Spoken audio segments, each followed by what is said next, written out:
Welcome back to another Playtest panel episode, guys. We made it episode 6. Welcome. How are we all doing this evening, this day, this morning, wherever you're listening? For us, it's nighttime. Andrew, how you been? Yeah, great. How about you, Nathan? Great. Blake, how have you been? Yeah, great. Cool. That's the podcast. I think. Thank you all for watching. Thanks for Bye. watching. See you next time. We'll eventually get solo effort. We'll just start doing that. Yeah. But yeah, what's everyone been up to this week? Any progress on our games? Any exciting news, details? I know, Blake, you got some things working us on the Discord that was exciting. I did. Do you want to talk about that? I did. Yeah, I finally figured out how to do skinned mesh dismemberment in Unity. Which is, I've been trying to figure that out. Well, I've been thinking about it for a long time, and I just wasn't sure how to approach it. And I figured out I was just not doing a couple of things in Blender correctly, and now it's all working beautifully, and I'm so happy. Like, I basically just had to use this data transfer thing to I think transfer how the normals worked on the model to the chopped up pieces. Too complex. I'm not going to get into it. Say, can you tell us the secrets so I know in the future how to do that? Hey, how did you do that? It was just let me open Blender for a second. I Blake can explain it a bit better. He's like, I don't know. How did you if figure you it out? want to share your screen and show it, actually, that'd be fun. Oh yeah, You should be able to do that. How did you figure out? Was it some tutorial or it's just messing around and it worked? I think I asked ChatGPT how to do it. Came in clutch. Does that sometimes. Yeah, Other times it doesn't. Sometimes for me it tells me to go back to Unreal 4 and I'm like, that's not an option here, buddy. Or asks me to use C# and I'm like, we're C++ here. But sometimes it pulls through and tells me stuff that no one else will. Hey, we were asking ChatGPT for tax advice just 20 minutes ago. So hey. Yeah.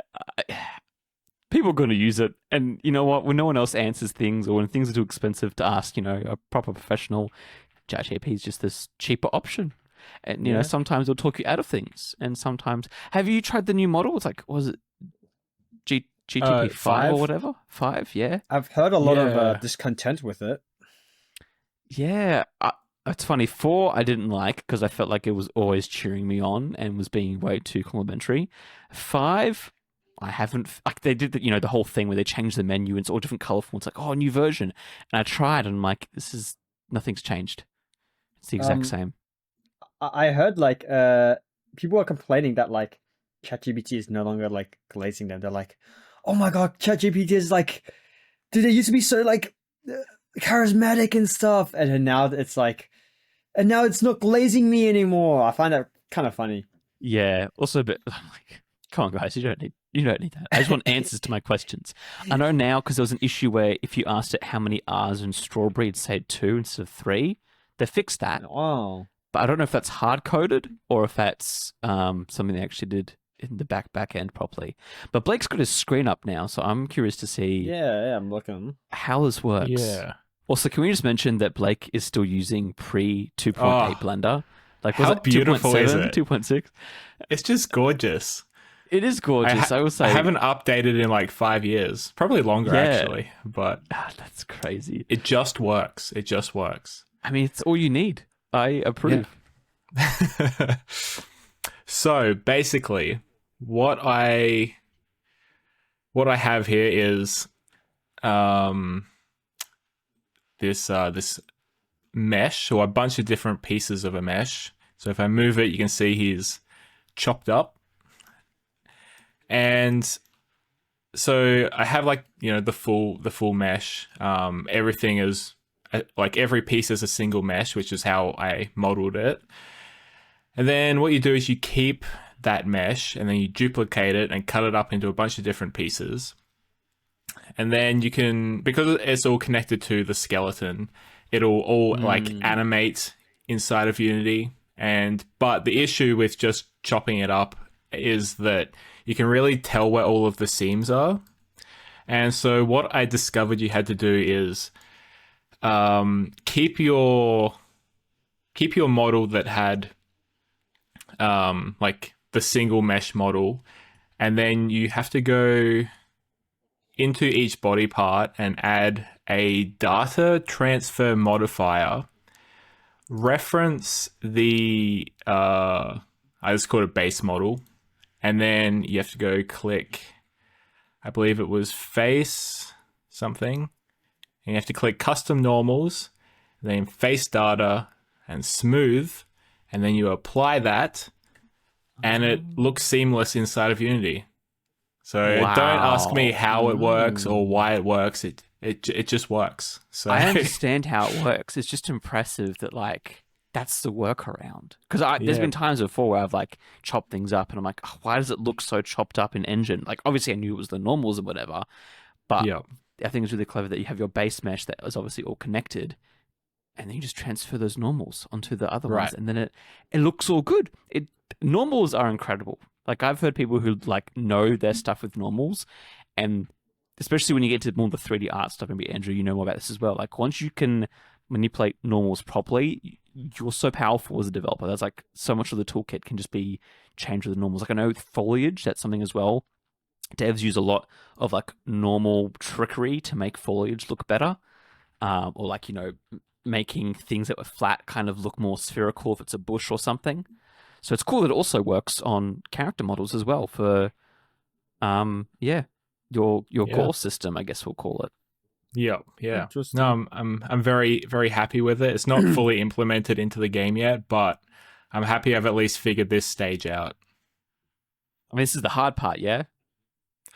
Basically, I just got to make it look kind of nice now. It looks a little janky in game, but it's mostly because like when you like rotate a bone via animation, it can kind of like make the faces of like the meaty part like deform and look a bit weird. So I'm just sort of figuring out how to work around that basically. Mm-hmm. Oh, that's cool. That's super cool. Awesome. But yeah. And And Andrew, what about you? Have you had any updates on your stuff? any updates? Oh, my video is out. I finished. That's true. Yes. I uploaded my first devlog. It's not my first video ever, but I've uploaded Soulseeker devlog one. It goes over much of my uni time with Soulseeker and some like design stuff. I kind of grill the game a little, and the comments are all like, "Oh, it's awesome! It's awesome what you made in Unity." Uni, and I was like, I don't care what you made in Uni. I care if I made a good product. But you know, it's like when you look at like your old work and you're like, oh, that's cringe. I can do way better. And that's how I look at things. And I grill a lot of my own work. It's not because I hate it. I love it, but it's because, you know, I think it's very important to like criticize and pinpoint where your weaknesses are and stuff and try and improve. So the video was received really well. A few hundred views, not bad. I didn't expect anything crazy, but I didn't expect, because you know all my videos have like maybe like 2 dislikes or like 3 dislikes as opposed to like a bunch. But I got like no dislikes, so I'm very happy about that. You know, like I think the indie community is like, they're pretty nice in a sense where like if they see someone's kind of like a little small, they're like very encouraging. But yeah, I'm very happy with the result of the video. Yeah, what did you guys think as a veteran devlog? I thought it was really good. Like for a first like proper devlog, you like really knocked it out of the park. I was very impressed. You were very entertaining and pretty funny. Like your like sense of humor just like came through in the video pretty well. I don't remember saying anything funny. It was just like little things. I think it's just like Andrew stuff that I don't know. Yeah. I thought it was pretty good. I think the one feedback I have is I'm going to send you through a USB microphone or any podcast microphone, because for some reason you sound fine here. Yeah. But I remember in the video, maybe it was because like, I don't know, it was on my phone or whatever, and I was like, oh, Andrew, the audio quality. The audio keeps changing throughout the entire video. I've noticed that. I was like, I'm not re-recording all of this, man. I'm just gonna leave it as is. Yeah, I mean, I need to get a better microphone. I need to get a better like space to record and stuff. But all you need is decent mic, and then doesn't matter where you film. I remember one of my favorite devlog people who like he posted I think maybe like 4 or 5 devlogs, and then he just disappeared. And I'm so sad. I think it's called like Ginger Game Dev or something. He was just like he was young too. He was like 16 years old. But I remember all he had was like a decent microphone. I think he was filming in his bedroom. I don't even remember. I do remember seeing him, but like I think filming in the bedroom per se is like an indie dev. It's like, yeah, of course you're going to be. You're not going to be filming in some fancy place. Like, okay, now you've opened a can of worms here. You know what my pet peeve is? Is when the big devlogs do their fancy desk setups and they have the neon lights and the full tables all clean. Yeah. And they've got the perfect mug of coffee and stuff. I'm like, when do like I've been to game studios and I've seen people's desks. When do they ever look that pristine and print like Pinterest like? No, give me something real and tangible. Because yeah, I mean my desk I always have to try and keep cleaner than it actually is, but there's always stuff that manages to get into frame that I'm kind of like, oh, okay, it looks pretty messy. But I think for you, like in terms of your video, like it was super fun. It was super like it's really good to see. I think I enjoyed with you was like the concept art and seeing your thought process and really because I think a lot of devlogs sometimes are like, hi, this is my first game, or like this is my new project. I've made these things, and this is the big grandiose idea. Where because yours is more like a retrospective, it's almost more fun being able to like really dig deep into certain aspects of the development. Where I think other people maybe because they're starting off and also filming at the same time, it feels almost like an empty promise. Where yours felt definitely like a storybook. Like I know there's going to be this ending to this game. Like I don't know. Like the vibe was definitely different, and I think that is good because it sets you off to be like more unique. When doing the video, like other devlogs you watch and it's like they're all the same, but it's like Andrew's, you actually were like, this is a project I've technically already finished. And I think the thing that people, although you were like, oh, empathy, because you were like criticizing your own work, it's like, well, I feel like as artists, most of us do that when you go back and look at your old artwork that you've done. If we all look at like our primary school or high school, art, we're probably like, oh man. Especially when you like remember how you felt when you were making it, and you're like, "Yes, I am a master artisan." And then you look back and you're like, "Oh, buddy, like good for the age, but now I would not consider very good." It's the same with games as well. I think like I look back at my old games and I kind of go, "Yeah, dude didn't know nothing about making games, but at the time it was really fun." Mm-hmm. Like some of my old games, I like can't even look at anymore. Like it just. I don't know what it is. I think a lot of people have that problem, but I don't know. Sometimes I don't feel like you could pay me to play my old games now, like the really early ones. It just, yeah.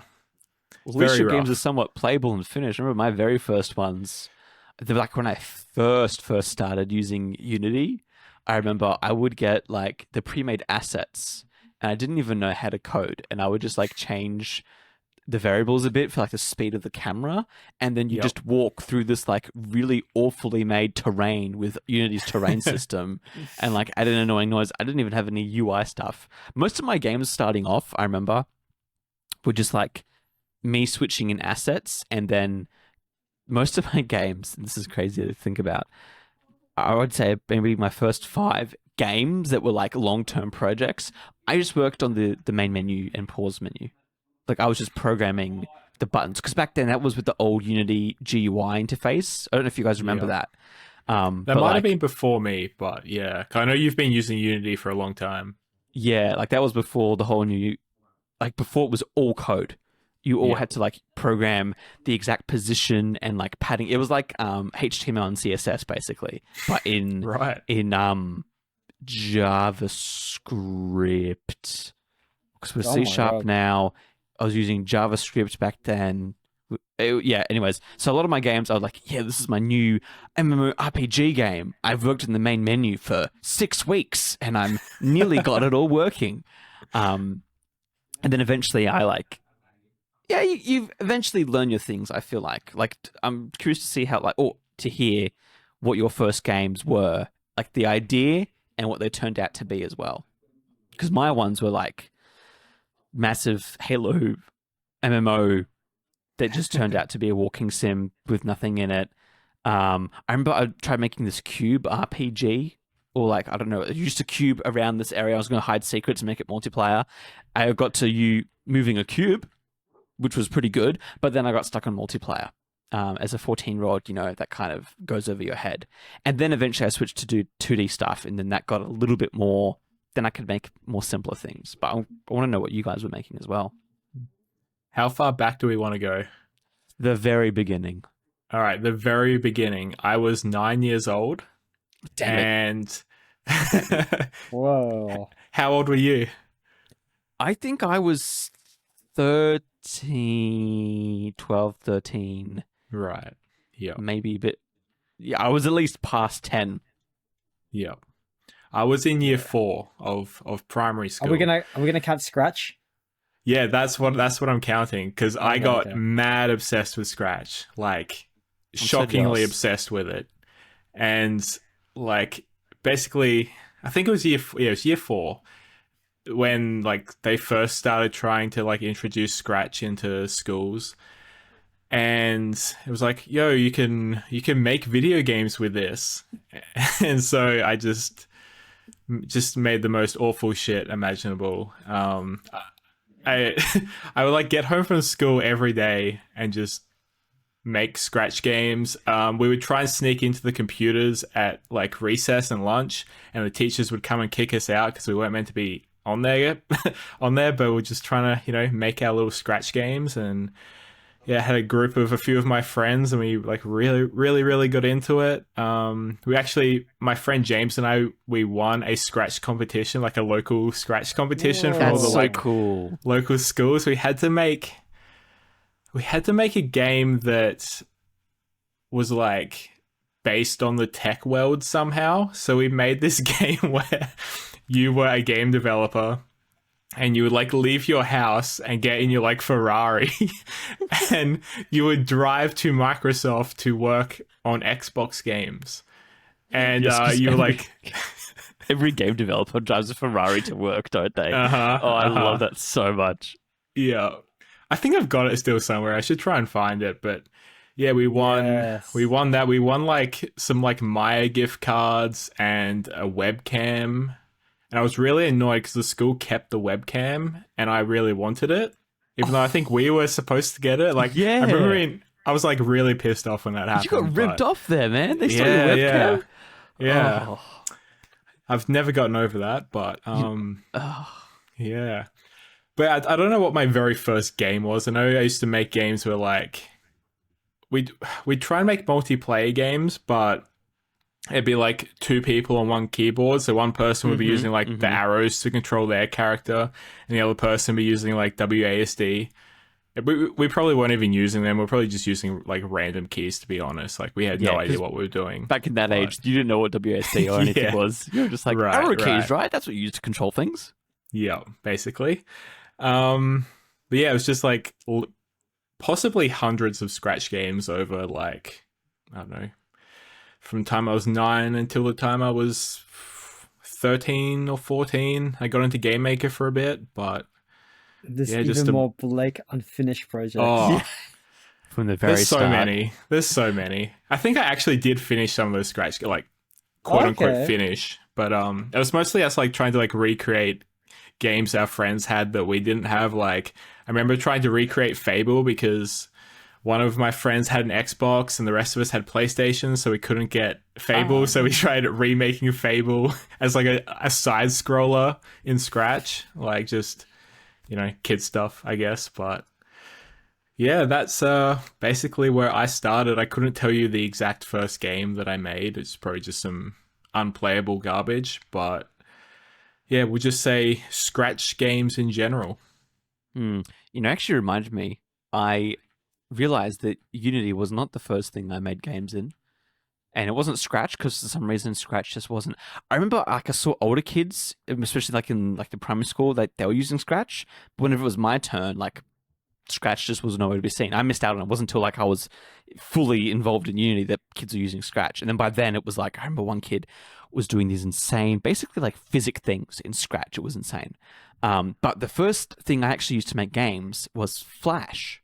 I mean, okay, no, Right. actually, technically, the first thing I used was PowerPoint. Do you remember those maze games in PowerPoint that would like do the Oh, scary? yeah. I remember Yeah. I learned how to do that, and so I'd do these like cursor mazes in PowerPoint on my old parents. Wow, this is stuff I'm just realizing now. I'd make mazes. I'd do different levels, and then get everyone in my family to play the maze levels. They are probably long gone now because that was the old family computer, and was using Flash was the second thing. That was, I think, my first. Because remember, like at my school, at least in high school, we had laptops. I think it was either year 7 or year 8 is when we got them, like for ourselves. We were one of the first students to like probably have laptops that we own, and the Flash market was hot back then, and so everyone had USBs, and everyone had Bubble Trouble and Stick RPG and all these other Flash games that were like hot commodities. And I was like, I'm gonna make my own Flash games and sell them around school. And my stuff was just really, really, really basic.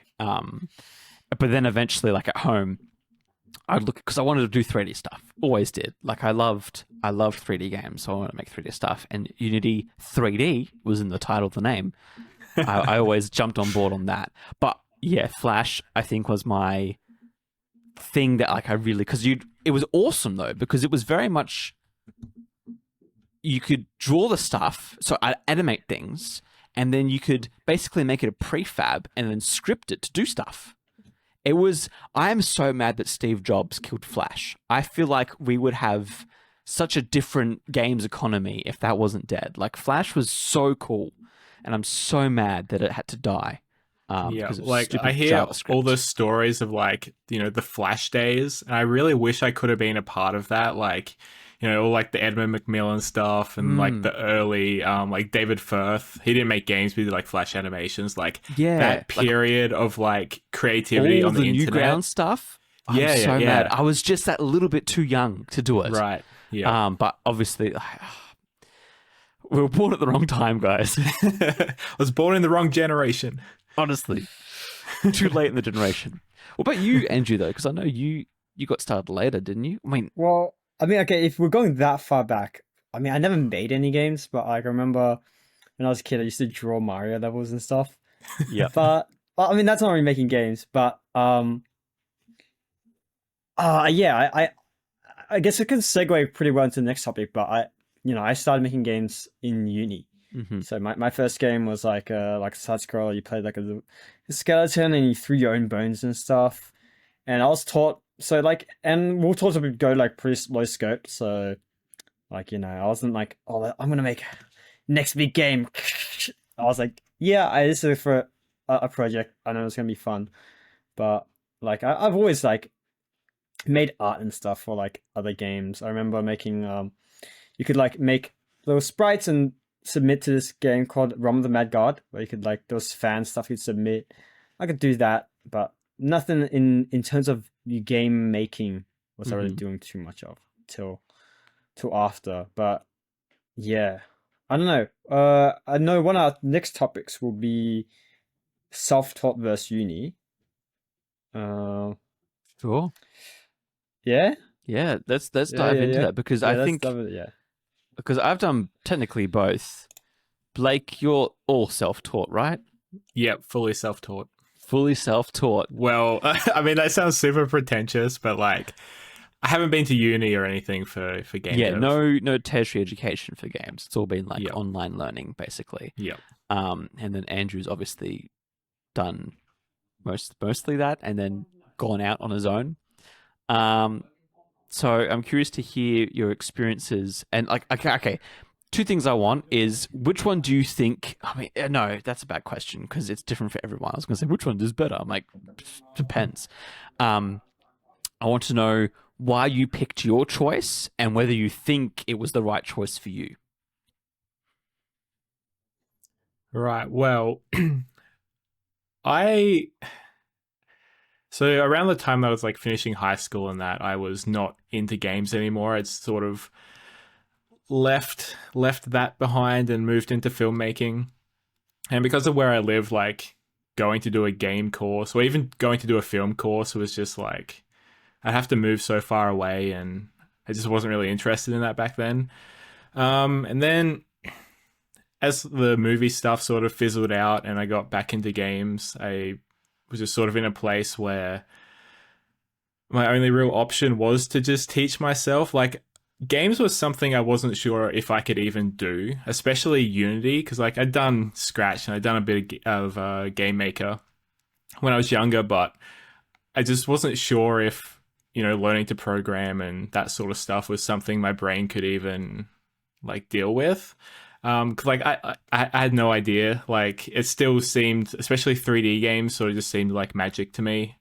So I just dove in and just didn't really have many expectations. I just wanted to see how far I could get. Now it's like 6 years later and I'm still doing it.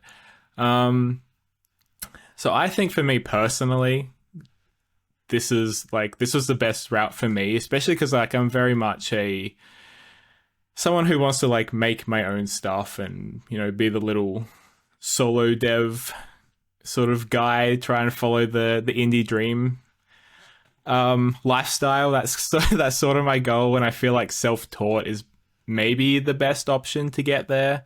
That may not necessarily be true, but a couple of maybe like a month or so ago, I went back to my old high school and gave a talk on just game dev to like a small class of kids that are interested in IT and games and that sort of stuff. And basically the advice I gave them was, if you want to if you want to work on big games, you want to go work for a company, uni is probably your best option. Like if you really want to like specialize, you're better off going and learning those skills from professionals, I'd presume. But the way I see it, if you are someone who wants to make your own things, I feel like the self-taught route, if that's something that clicks with your brain, is probably the way to go. But I could be wrong. I'm just basing this off of my own personal experience. So yeah, I don't know what you guys think. You might completely disagree with me. Well, I want to know first, before we go into our opinions, if there was a local, like say for example, AIE opened up nearby you, would you go and attend it? Do you think if you had the opportunity and you took it, would it make you better, or do you think you just are not for that structure and you don't want to be told how to do things, you'd rather just do it on your own?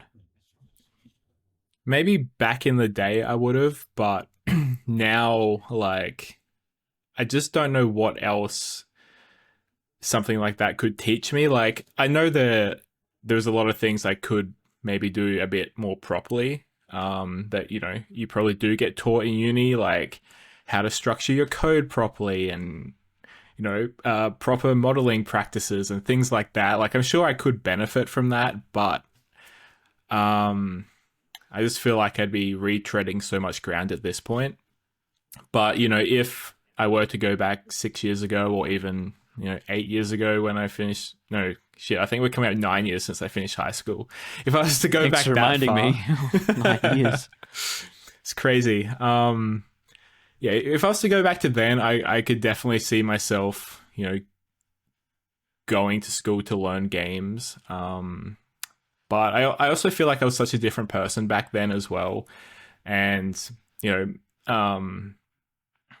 I just, yeah, I don't know where I was going with that, to be honest, but That's all good. yeah, No, I think yeah. you're dead on.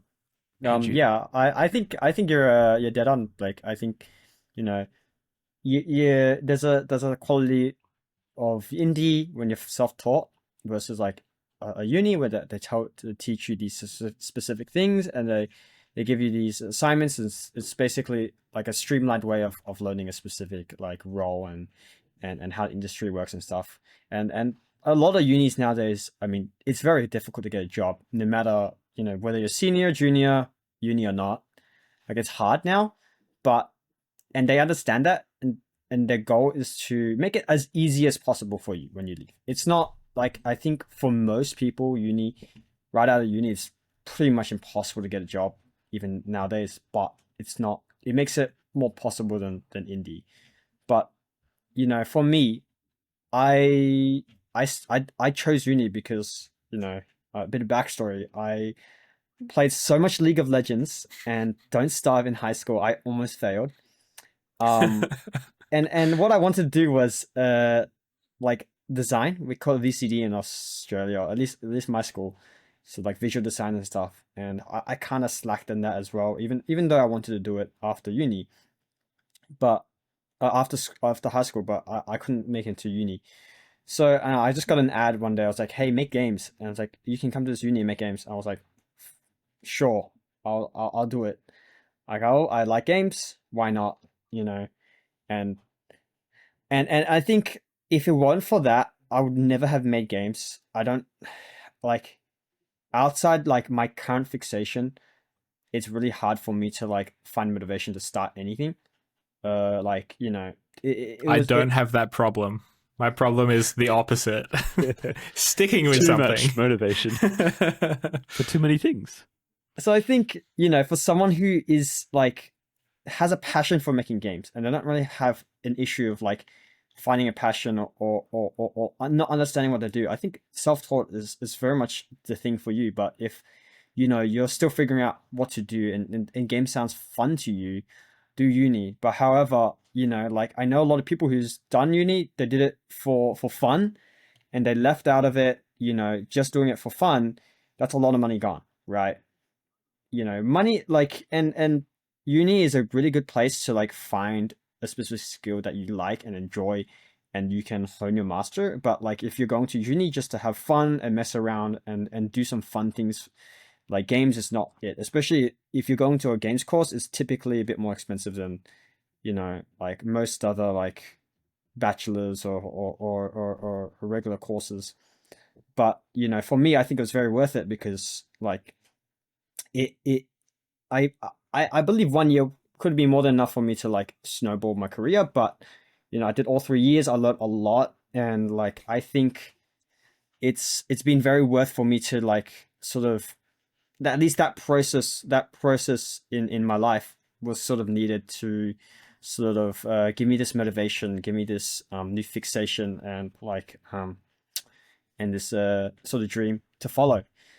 But I think for people like Blake and people like Nathan, who I know you've done like a year or so for like games in uni. I don't think uni is needed because once you already have that sort of drive. You don't need something else to push you. I think chasing uni is probably not needed because you can learn everything by yourself. I think certain game courses are a scam. I genuinely think they are overly expensive. They teach you nothing and they expect you to do all the work yourself. I think also games are so broad as a spectrum that if you want to be a solo dev, like Blake said before, it's better just to go on your own and learn it that way. If you want to specialize in something, I feel like nearly any other course that isn't a games course will give you better focus on it than if you do a games course where like I've done game course units and it is a lot of fluff.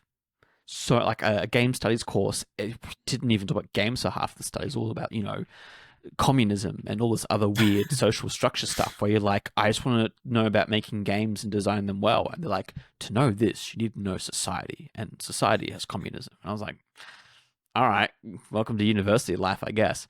But I think, for example, if you want to be a 3D artist or a VFX artist or whatever, you need to go and not do a games course, but specialize, or even just doing a diploma, right? Not a full bachelor's or master's or whatever. Just do a diploma.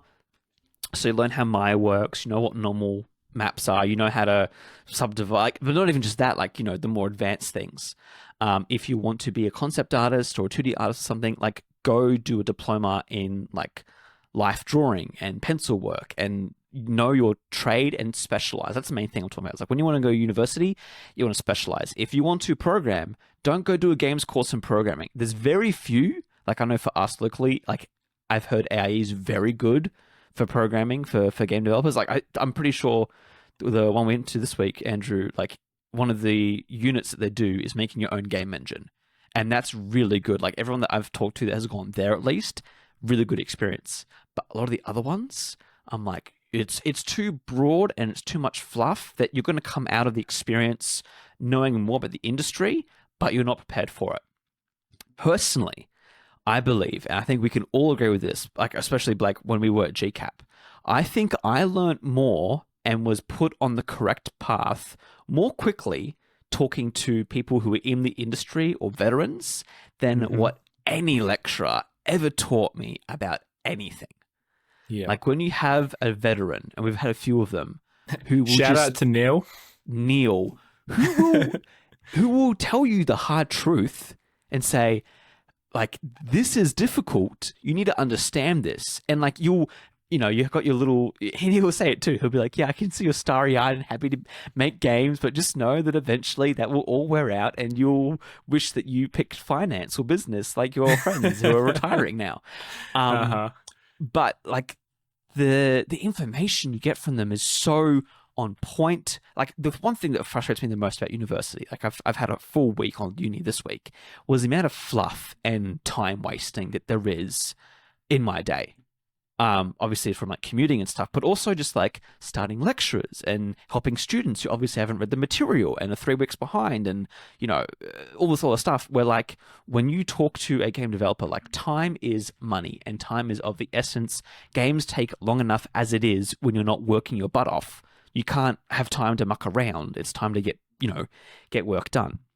And making games is really hard, and so it makes, I wouldn't say like hard people, but there's people who are really tough shells in how games are made. Like, I think I've learned more about, pitching to publishers and working in teams, talking with people who are in the industry doing that, than like, I remember I went to my game studies course, and just all these kids are they're told a lie. They're told a fairy tale that doesn't exist. I also think in certain roles, like I think if you want to work in the games industry, you've got to figure out what role you want and then pick a pathway for that.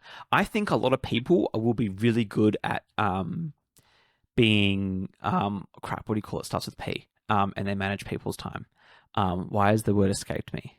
Producers. Thank you, Blake. I was like, I started to see, why is it not in my head?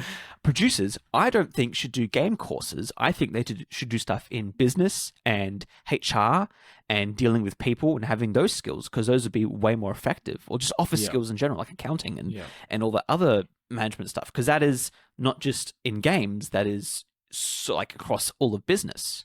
And a games course isn't going to teach you how to be a good producer. It's going to teach you how to set up a Discord server with 3 guys who don't want to do the work, or, how to shatter your dreams and making your dream MMORPG, adventure game in 3 weeks for a uni assignment. Like you're not going to learn that stuff. The reason why I'm doing software engineering is because I knew the one skill I wanted to properly master was programming. And so I'm not doing a games course in programming because they taught me squat when I did do it. But I can tell you now, they're teaching me everything. Which is, again, sometimes a bit annoying, because I'm like, okay, I don't need to learn about HTML and CSS because I'm not going to touch web. Like, web doesn't interest me. But you know what? I'm learning about networks and switching and like the very low level stuff. And it's really good. I feel like I've learned a lot. And I feel like it's the same for if you want to be an artist and you go somewhere where they don't just tell you about game art, but they tell you about all forms of art. Same with like modeling and whatever else. I think in other parts of the world, like in the States, you probably got better results in game school. But I also think there's way more opportunities, so you don't even need to go to school for the games. You just got to get your foot in the door of one of these big companies and find, a junior position, which there are probably a lot more over there than there are here, and you're good to go. I'm conflicted. I think at the end of the day, it does depend on who you are as a person. Some people need to go through that journey and realize for themselves that they made a huge mistake. And not doing that means they're not on that lesson. Like you sometimes need to make mistakes in life. That's just part of experiencing things. But I also think that if you are self-driven enough and you are young enough and you have the supports for it and you have the drive to learn things, then you can go out and make games on your own. I would just suggest finding other people who've done it before you and seeking out their mentorship, because they will give you so much good information. And going to events and going to places where other people are making games as an industry thing, not just like as a hobby or whatever, because they will give you like the best support I've ever had has always been from people who've been making games for years and years and years. And just, you kind of get all like I don't know how to explain it. But, they'll talk about things like, the early 2000s when Flash was big, and then they talked about, when mobile gaming started coming out and all this other stuff. And they've seen stuff too. I think that's the other thing that like units at university don't teach you. Games history, like my thing on game studies, talked about stuff that wasn't related to games. What would have been better was if they talked about the local industry and talked about, the boom that happened here with mobile and stuff, and then when EA and 2K and all that left and basically devastated the industry for us locally, and even now, like how we've seen a bunch of closures, like learning about that stuff is really important. That you're not going to get in a university degree because they just don't teach it. Instead, they teach you about how to use Unity and Unreal, but you can learn that for free on their websites. Like I'm at the point now where I look at Unity or Unreal courses and I'm just like Unreal has so many good tutorials on the website. You just got to search a little bit to find them, and then you're good. And everything else is just learnt through experience, really. Like publishing a game to Steam, dealing with other team members. The list goes on and on of things you need to learn.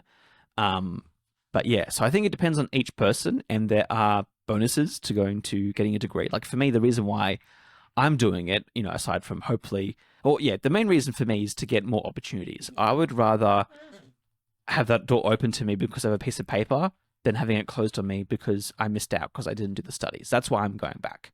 That like for me, I'm like, I do not want to miss out on opportunity in my future just because I was a little bit too lazy and didn't want to go to school for a bit.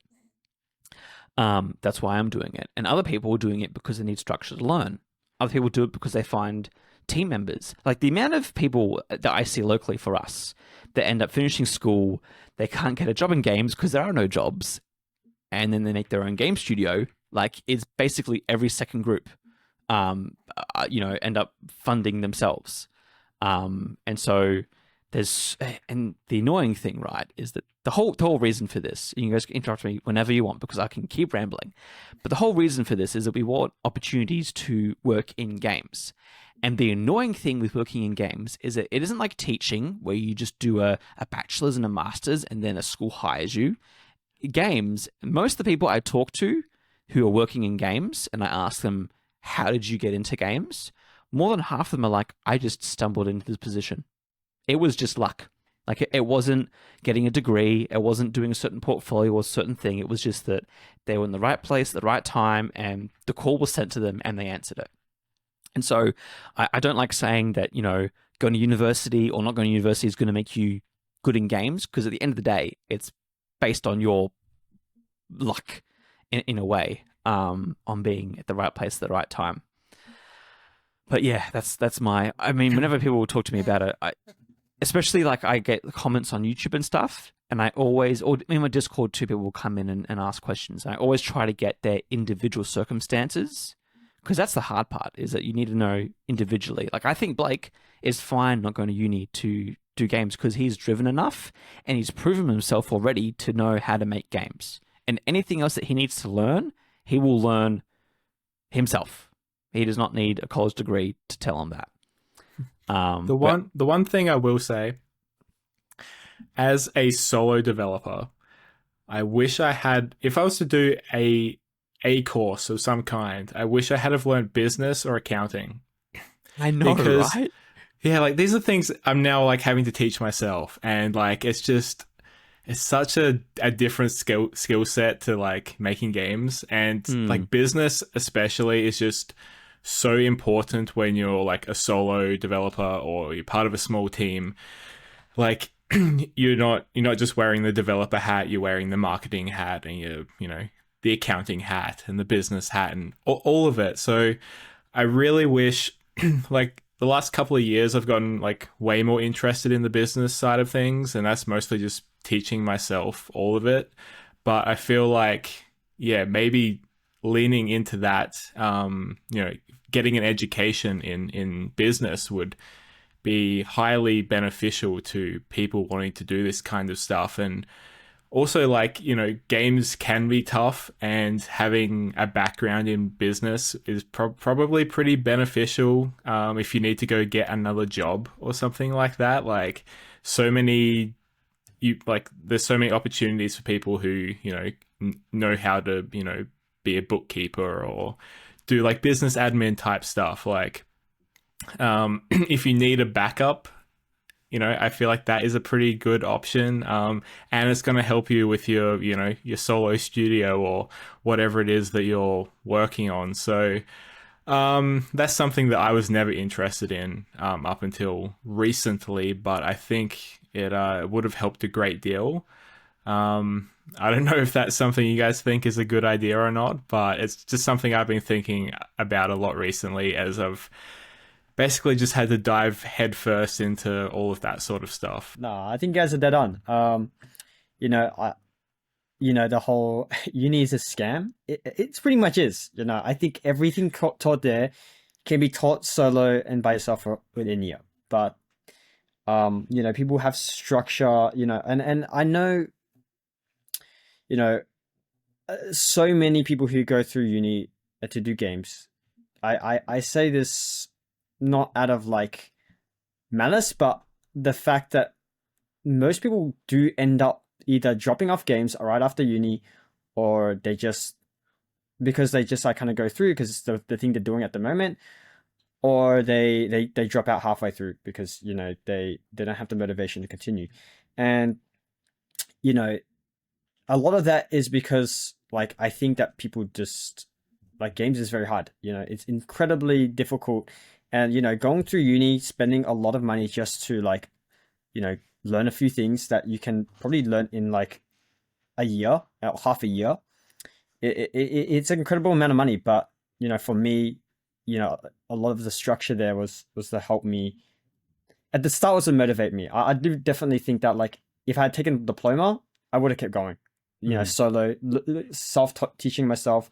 A lot of stuff that I learn nowadays is much more like refined, much better than like everything I've done during uni, right? And it's because I sort of went out of my way and learned a lot of these things that uni never taught me. Yeah, I don't really think you do need uni for a lot of cases, but I think for a lot of people, sort of going to learn and also meeting people, right? I think it's very important when making doing game dev. Like I think Blake in the last year and a half of going to these events has like a lot more opportunities as opposed to before that that he was by himself on a not meeting people, whereas right out of uni I had a lot more opportunities to do things. I think it's been about 2 years since I started going to Melbourne for game dev stuff, and like before that, like I knew nobody that made games. Like I live in the middle of nowhere. There's like one guy in my town that's like the uncle of one of the Team Cherry guys, and I've like talked to him a few times, but like apart from that, there's no game dev scene here whatsoever. And since going to Melbourne, just like the amount of opportunities that have come up, and just the things that I've learned just from meeting people has just been such an amazing experience, and something I didn't have for so long. And I think it's helped me in so many different ways that I couldn't more highly recommend just getting out and finding other people that do what you do. Like it's just changed the way I've thought about things so much. And it's really just opened up a whole new world of like opportunities for me that I just never knew existed before. I think I was thinking about things that like I struggled with before that made me want to go to game school for stuff. And I think the best way, for example, if you want to be better at 3D art, is to rip some models from your favorite game and just inspect them in Blender. Get some GitHub projects that are, coded in whatever program you're learning, and just figure out how they are, how they're written. And I think if you don't understand it, then find components of it and be like, all right, I'm going to try and understand this part. I think if you're able to do that, and then like Blake was saying, like going out and meeting people and actually making those connections in that community, like that, then you're set. You're good. Because that's what uni is going to give you anyways, but it's going to be in a much more structured and expensive use case. So if you just want to make games, you want to be a solo dev, or you're not quite sure what you want to be exactly, like maybe do games, but I honestly think that there's so many other options there that are better for you. But yeah, I think the cool thing is, right, is that we've all done different things. We've all learnt games differently, and yet we've all ended up crossing each other's paths and become friends, start a podcast together, talk about games. Like, at the end of the day, it shows that it doesn't matter what path you take. If you're dedicated enough to making games, you will end up just doing it for the rest of your life, because that's what games are like. It's just this addictive artistic nature in us that's like, we just want to make these things no matter what. So yeah, there's something wrong with us, but yeah, you know, really should be a mental institution of like, why are you doing this?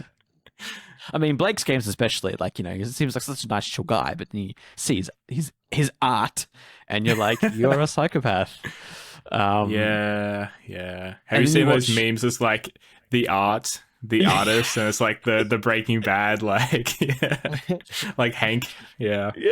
Like Miyazaki, Studio Ghibli, he's just like, you know, nature, or like the world is disgusting. I can't wait for like all of us to die. And then he does this beautiful artwork, and like it's all stunning in nature and stuff. It's like, yeah, 100%. There's the art and the artist. But yeah, so no, look, I think that's just a good thing to let other devs know, because I know there's so many, like, games as an industry is growing, and there's so many people now who just want to make games. But I feel like we are such a new and ever-changing industry.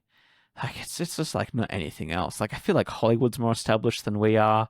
I feel like, you know, any sort of farming, teaching, business, accounting, even like other creative things. Like, if you want to be like a glass blower or do portrait painting, or like I've like anything else that isn't games, and I feel like you've got more structure and direction. Where if you want to make games, it's just so broad and so unknown. I think that's the scariest thing too, hearing veteran devs right now who are like, have been making games by themselves for so long, and right now they're like, I don't know what to make. I don't know what direction to go in. You know, as an accountant, right, you know how to get new clients. You build a website, you go to some businesses and say, hey, I do accounting for you. For game devs, it's like, there's no manual for it. I think the only thing that kind of caters to it is the social media content creation. Those two, because they're kind of in the same space, those are the only things where it's like, you just got to play it by ear and have a bit of luck in you to find success. You know, these aren't normal jobs, unfortunately.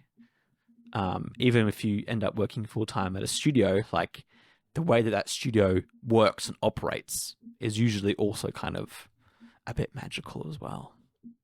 I just want to loop back to something else you said earlier. It's kind of irrelevant, but AI, I think if there's in Melbourne, if you're from Melbourne or from Australia, AI, and you want to go to uni for games, AI is definitely the place. Most uni is trying to change their course and change how they're sort of like approaching games, but AIE has been ahead of that curve. They've produced the best students. The most students I've seen come out of that, out of any uni, get into or the games industry before most people come from AIE, and the products they typically push out of that is much more high quality compared to all the other ones. So yes, 100%. From Melbourne, AIE is definitely the go. I'm not saying you're going to succeed if you go to AIE. You still need that drive, still not push, but it is the best bet though for you. Everything else is basically a scam. They know how to push you. They understand how to sort of, breed the right game dev on depending on what you ever want. I know there's some, like, AIE will, like, I know some people who like learn specific things and they end up getting that specific job in the industry. And I know indie groups have come out of that with very strong portfolios and stuff like that. So I've not gone there. I've not really done huge studying on that, but based on, you know, the students I've seen come out of that and the projects I've seen coming out of that, AI is definitely the bet. So if you've got a choice, I would.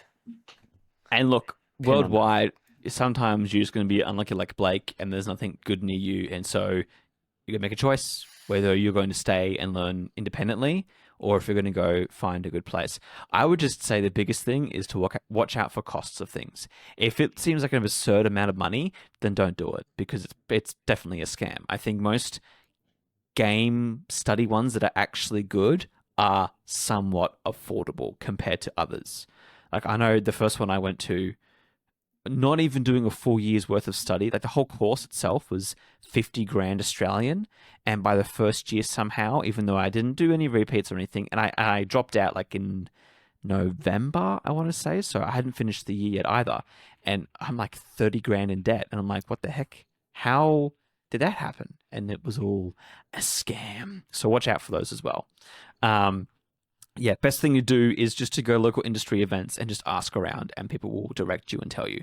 But you also got to watch out as well because I know people who lecture at certain universities and they'll be like, come to my one's so great. So it's a tricky thing. And unfortunately, we aren't the oracles of all knowledge, so we can't tell you on this podcast which one you should go to. But we can at least warn you of some of the scary signs, you know? Yeah. And also don't buy any dumb courses either. I can't really speak to unis very much because I don't live in Melbourne. I don't really have much experience around like what the good ones are or not. But at TGX earlier in the year, I played a game called Crunch Time. I met a couple of the devs there, and they Crunch Time was like their AIE project that they made in 8 weeks, and it's like a PS1 horror game, so I was like drawn to it pretty quickly, and it's like really good. I'm like really high quality for a project made in 8 weeks. So they're obviously doing something right at that place. They honestly are. I remember, again, going back to the AIE stuff. So when me and Andrew went to IGDAM this week, the talk was on making your game engines, and the guy who's a lecturer at AIE was showing all these teams who'd made fully fledged games, and these are teams between like what 4 to 8, maybe 10 people of like programmers and stuff, making full-on games in their own engine. So they're using OpenGL, Vulkan, C++, all that stuff to build their own games from scratch. No, not using a traditional engine. And these, obviously some 2D stuff, but you're getting a lot of like 3D, physically based, like first-person stuff. And again, it's all happening in like, what was it, 8 weeks, Andrew? Yeah, it was like a course thing. Impressive amount of time where I was like, wow. That's so good. Where I remember Swinburne, the one I go to, I think it was last year at PAX, they had a booth there and we were playing all their games there and they were all just made in Unreal. And I think every single one I played, I could break myself and it wasn't that hard to do. And some of them, sure, with like diplomas and much shorter ones, but I think a few were bachelor students. And I was like, obviously it was their first time in Unreal, but that's the thing though, right? Like they're both at the same time period, but one of them is making game engines from scratch and the other one is using Unreal but still having issues. So it's very interesting to look at. So I think the other thing too, right, is that like look at people, what they're doing, and you see the fruit of their labors and the ones that you're impressed with, and probably follow their path. Yeah, it's gonna be a AIE sponsorship, honestly at this point, but I'm no, down for it. AIE has just in general like just produced some really good stuff. That like PAX every year, they always have really good games there, like high quality. I'm like, bro, this is like, you see Soul Seeker, like, yeah. But yeah, that's the funny thing too. It's like we're not sponsored by anyone, but I can just tell you AIE is good, and all the other ones I could easily point out their flaws. Where AIE actually have like only good things to say, realistically. Yeah. My coworker that I'm working with as a contract, he comes from AIE and his stuff is really good, and he's only like about a year out, and I'm like, oh, why did I go to mine? Was he doing 3D? Yeah, he was doing 3D. Right. Yeah. So you're like, he's really good. Yeah. So very good stuff. Very good stuff from there. Now, Nathan, I can see the gears moving in your head that you want to start working on your own engine. Because I know you've spoken about it a lot, and I want to talk you out of it. Well, okay, try and talk me out of it, and then I'll tell you my reasons as to why. All right. So the advice I've always heard has been, if you want to make games, make games. If you want to make an engine, make an engine. Don't make an engine to make a game. Mhm. And That's what he feel- said. Sponsored by Unity. yeah, I'm just a Unity shill at this point, but You know, tattooed on your sleeve and stuff. You know.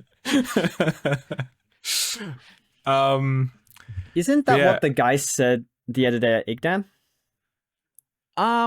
I swear to God, he said that. Yeah, no, he said a few things. Like, he was actually very good in saying that, like, yeah. this isn't for everyone, and he gave very good reasons as to not to, and one of them was that, like, yeah, some people just aren't made for making engines, so you should just make the games you want to make. But he also gave good reasons as to why you should make your own engine. But yes, Blake, please. That the only, like, that was your thing of, like, don't make an engine, Nathan, unless you just want to make an engine. I mean, pretty much. I just know that is like I've heard a lot of stories of people trying to make their own engines and then like to make a game, and then it just becomes this massive, big, long process, and you're still, you know, you get 10 years down the track and you're still Still working like on the engine. yeah. Yeah. Like there's You did you guys know who Jake Burkett is? Jake Burkett. No, I haven't. He did a very famous GDC talk on how he'd probably have basically seen been an indie dev for like 20 years and how it survived without having a hit. And he makes his own engine, but he's basically just been using it for like the entire time that he's been an indie dev, and he's just improved it over the years. Is this one that but does the solitaire games? Yeah. Yeah, He's it looks like the game he's working on currently might actually shape up to be like a pretty like big game on Steam. Like it actually like went kind of viral, I think. I think it's like the first time he's like really had that sort of thing happen. So maybe if like, yeah, there is like one very specific type of game that, you know, that's all you want to do, I could see making your own engine being beneficial there and just sort of improving it over time, but also be releasing games like somewhat frequently with it.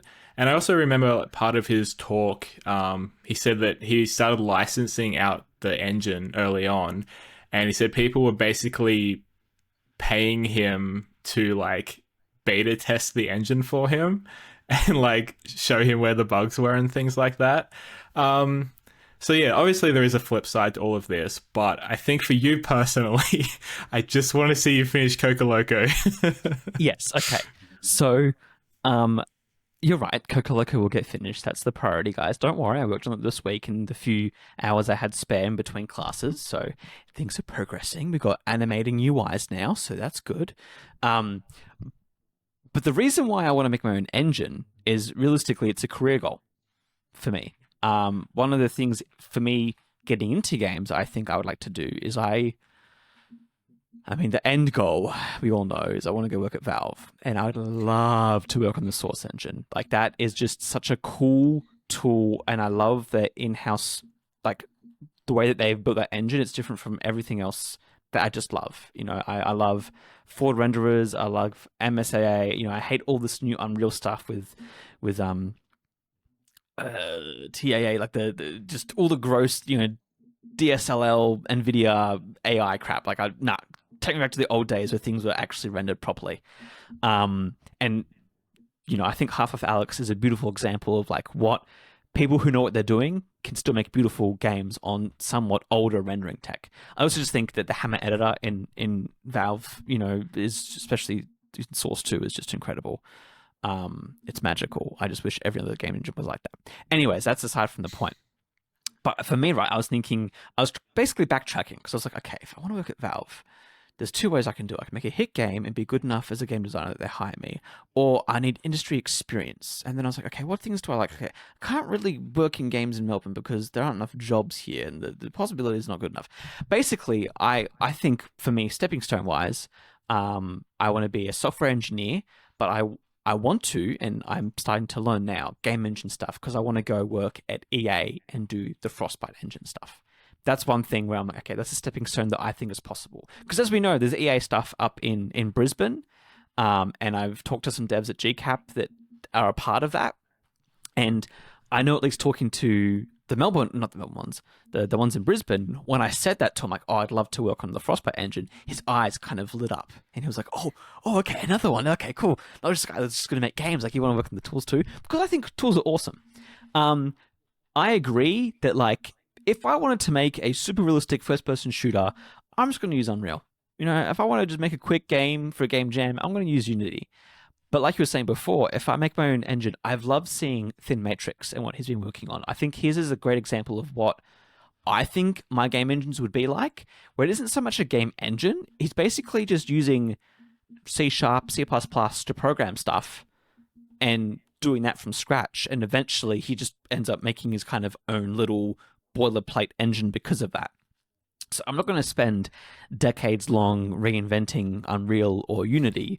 I would make stuff that I'd have a particular idea for a game that I think that I need a reason, right, to make an engine in a certain way. Like one that and again, this isn't something I'm going to even think about doing right now because of time restrictions, but I would love to make almost like a retro engine. Like, you know, Pico 8, it's almost like an emulation of an older console, and they've got this whole artificial, like, you know, RAM and colors and all this stuff. I want to do that, but for like an early 2000s engine where you have to like bake the lighting and you can like vertex paint the shadows and basically like the style that you do, Blake, but maybe 5 years later, you know, original Xbox, PS2, maybe early PS3 stuff.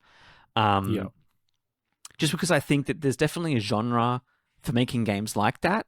And that, for me, the interesting thing would be the performance and almost making tooling easier. Because I feel like when you get these bigger engines, right, they're so broad and unspecific. I would love to make an engine that just focuses on a certain style or does something really well. For example, for me, it's always been like lighting and shadows and rendering and stuff.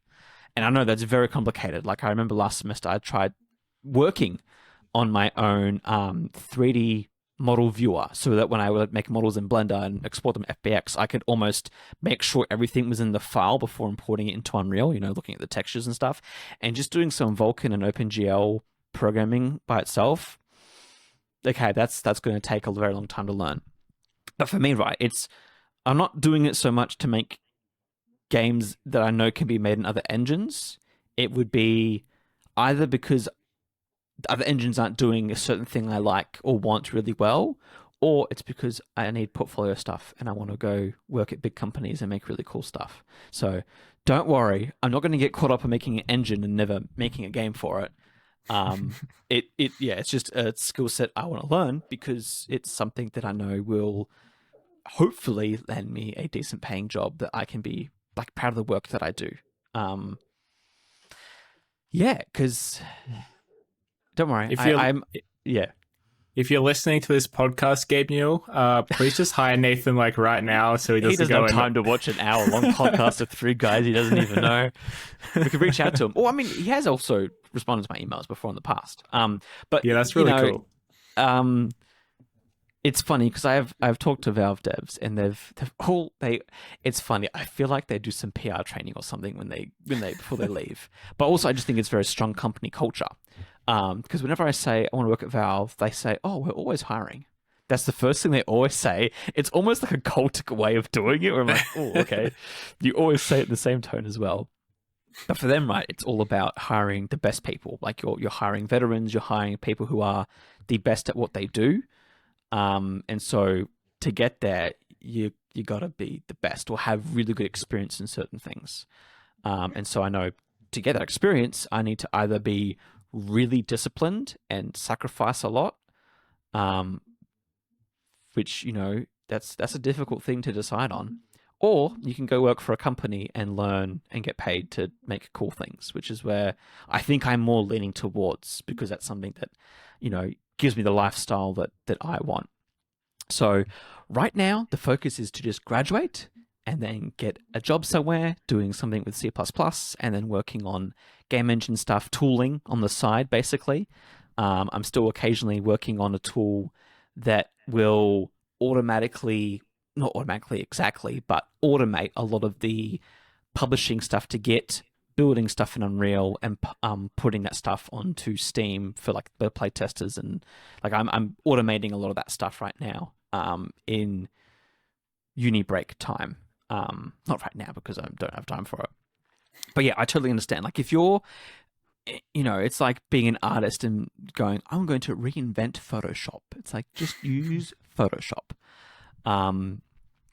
But yeah, because I know in my life I'm going to have to maybe do these certain things, I need to kind of learn it. But you're right as well. Like I don't think anyone should make an engine unless there's a purpose for it.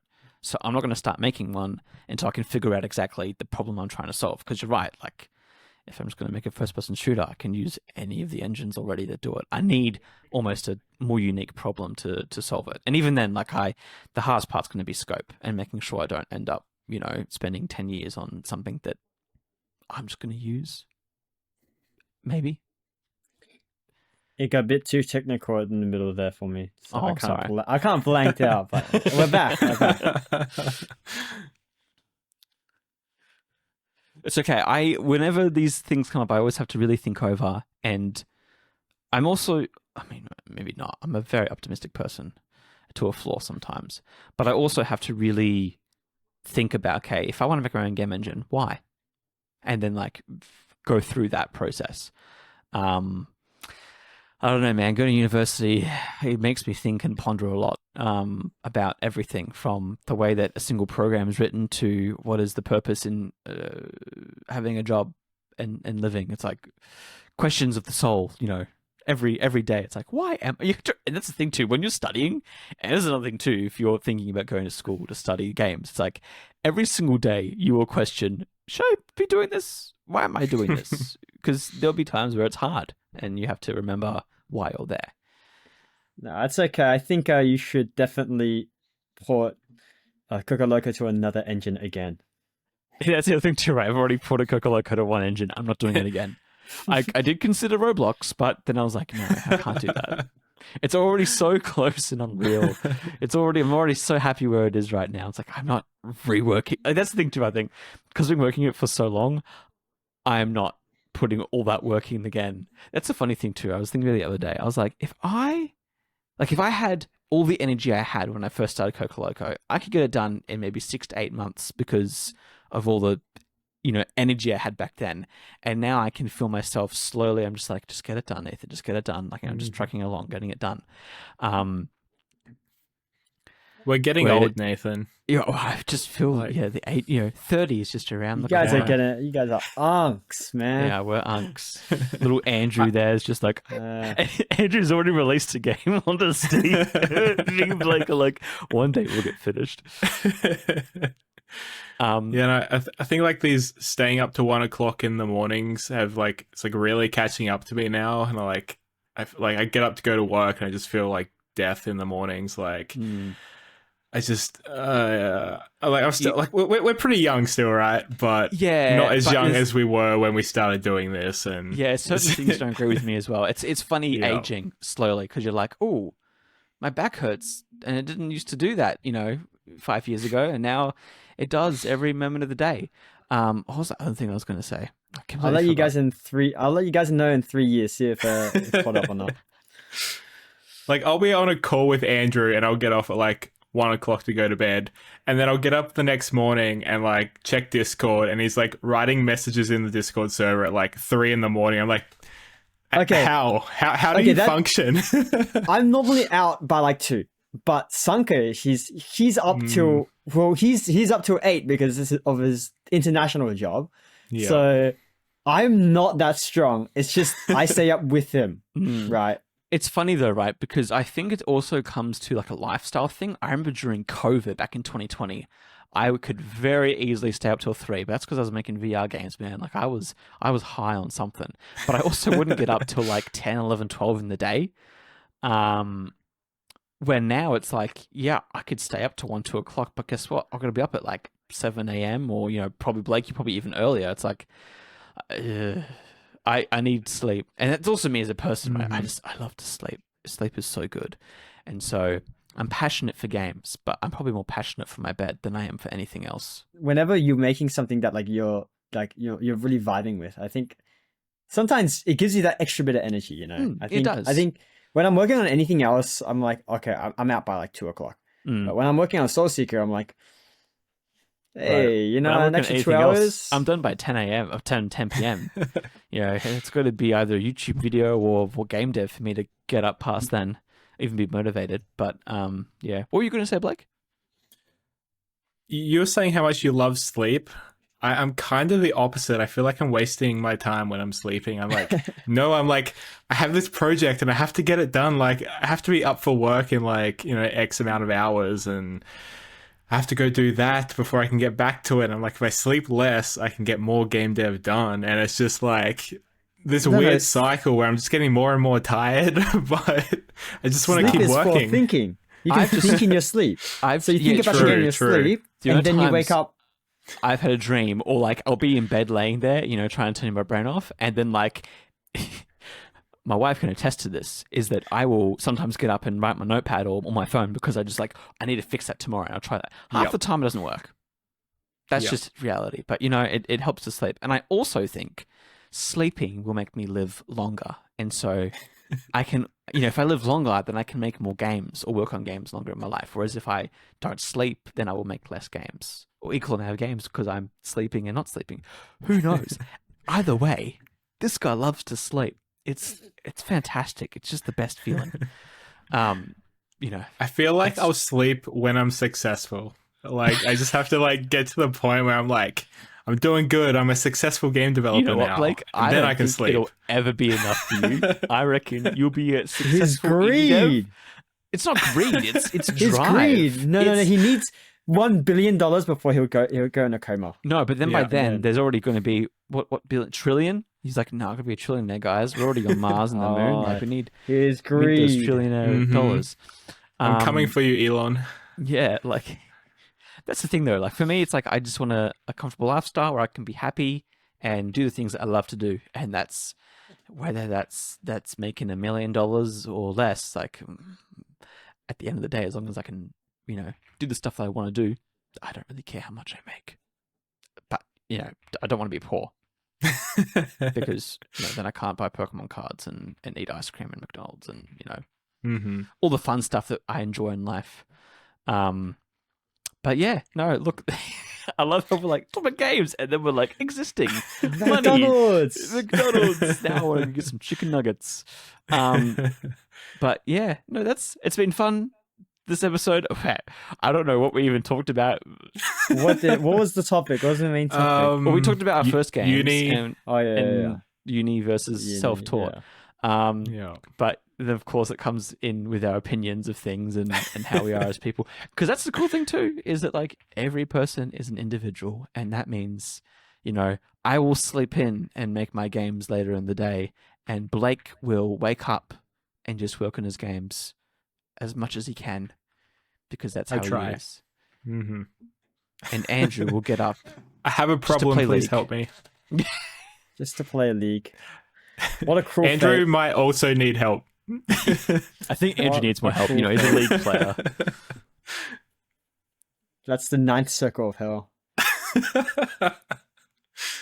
But yeah, cool. Anyways, that's the episode. Thank you all for listening and for watching. If you're new, then please do follow along. We do this weekly, and we hope that those who have been watching have been really enjoying it because we've enjoyed doing it. So yeah, thank you all for watching, and we'll see you in the next episode. Bye-bye. Bye.